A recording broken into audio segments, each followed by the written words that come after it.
¿Qué tal? Muy buenas tardes, ¿cómo están ustedes? En un segundo nos vamos a Fundación porque tenemos una exposición que queremos visitar con ustedes. Vamos a hablar de veterinaria porque ya lo saben, hoy es jueves y nos va a acompañar Marcos Fernández.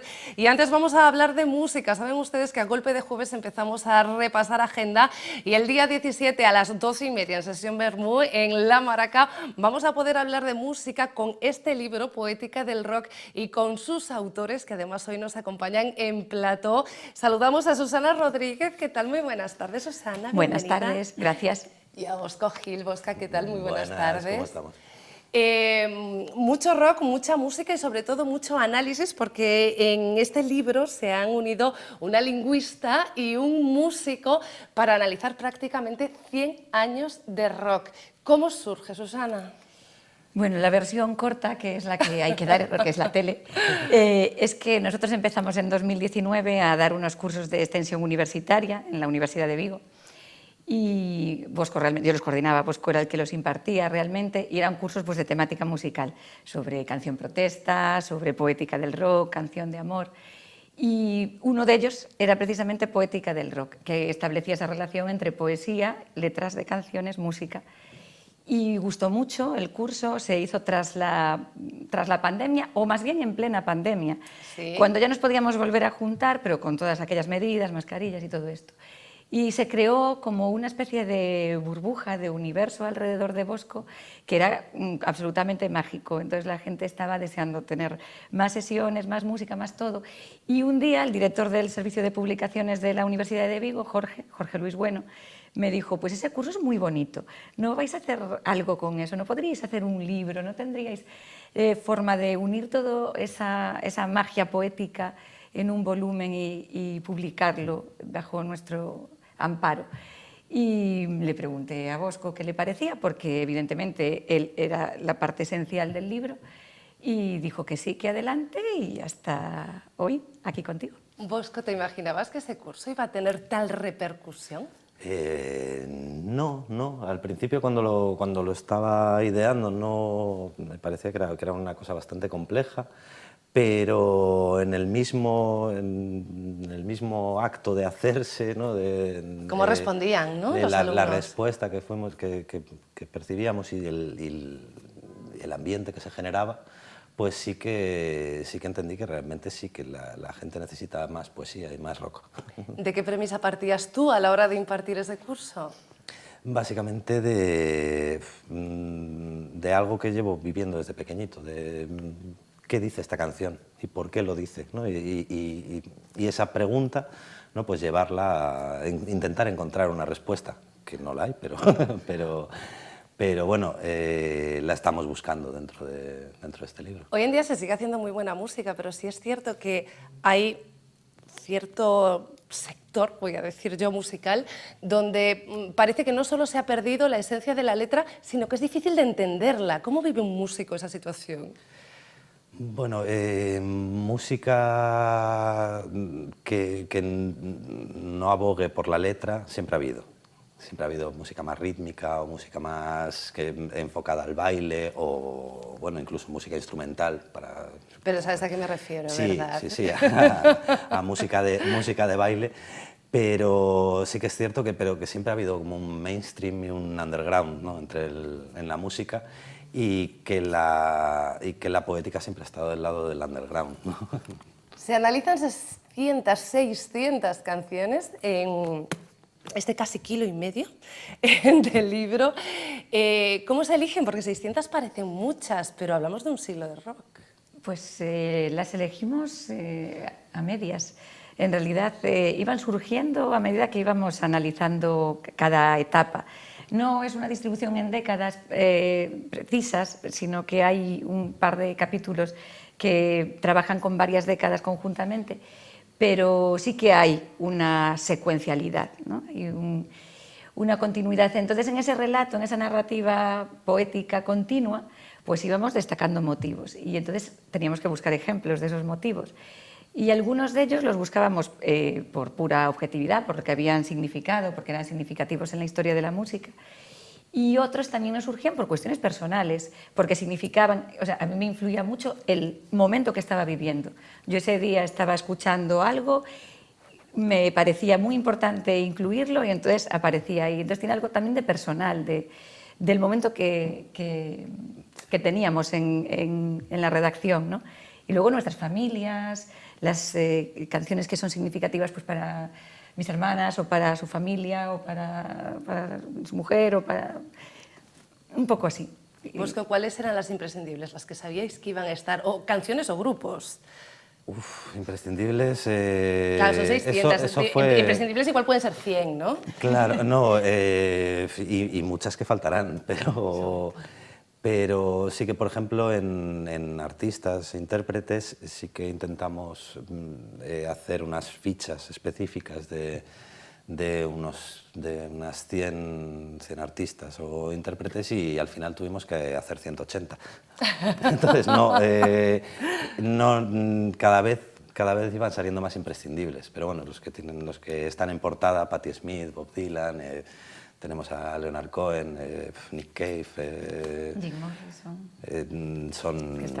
son indudablemente la esencia de esta Ahora música. que vemos la portada, el libro está lleno de ilustraciones, en este caso son de Rubén Suárez, otro artistaza y no solamente gráfico, sino también en lo musical de Vigo. ¿Cómo lo habéis escogido a él? No podíamos evitarlo, es decir, su marido y mi socio en Family Folks, entonces no podía ser Bueno, otro. pero además porque hubiera presiones internas, por lo que veo. No, de hecho, No. tuve que insistirle mucho porque... Trabajazo que ha hecho. Sí, tuve que insistir mucho porque él realmente estaba pues, con otras cosas, portadas de discos para, bueno, pues proyectos que tenía abiertos. Por los que le pagaban, ¿no? Por los Eran que de le la pagaban, familia, has dado la claro. clave. Es un poco doloroso, pero es cierto. Por los que le pagaban. Y esto era literalmente por amor a mí. Entonces, dijo, Ha bueno, pesado al vale, final. venga, va. Y al principio tengo que decir que fue generoso porque al principio quería hacer unas 15 ilustraciones, que fue lo que el proyecto inicial, como se lo presentamos al editor. Y luego, a base de insistencia y de nuestra pesadez de, oye, ¿podrías dibujarme a este o a esta otra o tal? Pues al final hizo unas 30 y tantas ilustraciones, además de la portada que quedó muy bonita. No lo tenemos aquí, pero entiendo que él ahora no se arrepiente de haber participado en No, este libro. al revés, todo lo contrario, está muy orgulloso. Es un libro que para él también tuvo o sea, la generosidad no fue solo hacer las ilustraciones, sino el hecho de que yo estaba fuera de casa muchísimas horas y él estaba con nuestro niño y nuestra niña cuidándolos y es verdad que esa parte es de agradecer aquí, desde todos los lugares, los espacios posibles. Entonces, fue muy generoso y no está nada en absoluto arrepentido, el libro le gusta muchísimo. Es verdad que él no participó en absoluto en nada más que en las ilustraciones, ni siquiera lo había leído hasta ahora, que lo está leyendo ya publicado. Porque normal, para no interferir, para no mediar entre lo que estábamos trabajando Bosco y yo, que era totalmente independiente, pero el libro le gusta, está orgulloso y espera que se Y de hecho imprima muchas más. está viniendo a las presentaciones también para hacer unas canciones. Estará en Maraca. Yo tengo que confesar, que no lo confesaba al principio de la entrevista, que a mí todavía no me ha dado tiempo de sumergirme en este libro. Por eso todas las preguntas que hago, como ven ustedes, son de tanteo, son ellos quienes nos explican, y por eso de tanteo también. Al final la música es poesía, o la letra de la música es poesía, y yo no sé si habéis encontrado algún tipo de paralelismo con corrientes literarias también, si a lo largo de estos 100 años la forma de expresarse, de rimar, de buscar metáforas o de hacer requiebros ha cambiado también en el mundo de la música. Pues hemos encontrado que desde luego los movimientos literarios van a la par que en la composición musical. Y lo que pasa es que siempre con un poco como de adelanto por parte de la literatura, y la música lo recoge un poco después. Pero sí, de hecho yo tengo ahí como trazados algunas líneas que pueden ir desde el siglo XVIII hasta Jim Morrison y luego acabar en ensayos contemporáneos. Por ejemplo, un ensayo de Jordi Pillén que acabo de leerme Y en ese ensayo se nombra exactamente lo mismo sobre el abrir las puertas de la percepción y tal. O sea, motivos que vienen de la literatura, pasan por la música y acaban en el imaginario común. El movimiento beat, la generación beat es súper importante para Patti Smith, desde luego, pues es muy evidente. Rimbaud para Patti Smith es como casi un fetiche, ¿no? Y Rimbaud está en todo, está en Jim Morrison también, esta idea de vivir la juventud, de apasionarse por el aquí y el ahora, del amor como máxima bandera. Eso está en la literatura, lo trasladan y se añade, se incorpora a la poética musical, pero no solo, esos son como los más evidentes, los que he dicho ahora, pero luego a lo largo del libro hemos encontrado una buena cantidad de referencias extrañas. Sí, sobre todo a nivel década sí que se nota un lenguaje diferente, aunque bueno, luego hay artistas que han estado en todas esas épocas, ¿no? Tenemos a un Bob Dylan que lo mismo tenía un lenguaje en los años 60 y ahora tiene un lenguaje en los 2000 muy diferente. Me preguntaban ellos dos, antes de entrar en la entrevista, qué canciones o qué grupos te gustan, porque si quieres podemos hablar de curiosidades de ellos. Yo lanzaba al aire U2 en aquel momento sin lanzar al aire ninguna canción en concreto, pero no sé si del grupo que sé que aparece también, ¿tenemos alguna curiosidad que contar o de sus letras? ¿De U2? Sí, por ejemplo. U2, lo que te comentaba antes, es un grupo que incluimos en la parte más de activismo, ¿no? De revolución, porque creo que lo más importante de U2 está ahí. Realmente cuando yo de joven escuchaba a través de mi hermana, que es la que en casa escuchaba más a U2, nunca los tomé tan en serio como realmente el mensaje que tenían, ¿no? Político y social. Y eso nos sorprendió, o sea, nos gustó. No es que sea una anécdota sobre U2, sino más bien un reconocimiento que hacemos a un grupo que, por ejemplo, a mí en lo musical nunca me llegó, es curioso. Entonces hay que entrar como en la letra para entender que tienen un mensaje más allá. No sé, como anécdotas, Jethro Tull también, Ian Anderson, que aparece por ahí en ficha, hace poco tocó aquí, en el Auditorio del Mar. Y yo fui a verlos como quien va a ver una leyenda, ¿no? Y es curioso porque, aunque el concierto, desde lo musical a lo mejor no era lo esperable, porque también tiene su edad, va con otros músicos, el guitarrista es muy joven y ya va por otros derroteros. Sin embargo, me quedé con lo mismo, me quedé con el mensaje, toda la performance visual que llevaban detrás era muy de mensaje sobre la igualdad, un mensaje antibelicista, un mensaje ecologista.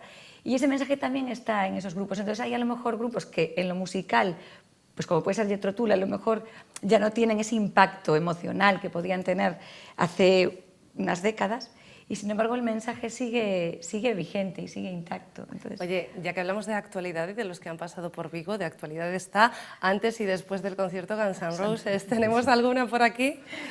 Creo que no. Creo que ¿Sabes qué pasa? Fíjate, Guns N' Roses, que es un grupo que, mira... Hace falta un segundo volumen, ¿os dais cuenta? Sí, lo sabemos, somos conscientes. Hace falta un volumen cada día. Y tiene riffs que son, el de Sweet Child of Mine, o yo qué sé, estos riffs que dices, lo oigo y estoy, de repente tengo 19 años o 17. Pero, claro, por ejemplo, de sus temas que la gente más se vino arriba en el concierto y más vídeos vi, era Knocking on Heaven's Door. Lo siento, me encanta. Claro, pero no es de ellos. Claro, que es de Bob Dylan. Maravilloso. Ya, pero ellos las llevaron a otro nivel. ¿Os dais cuenta?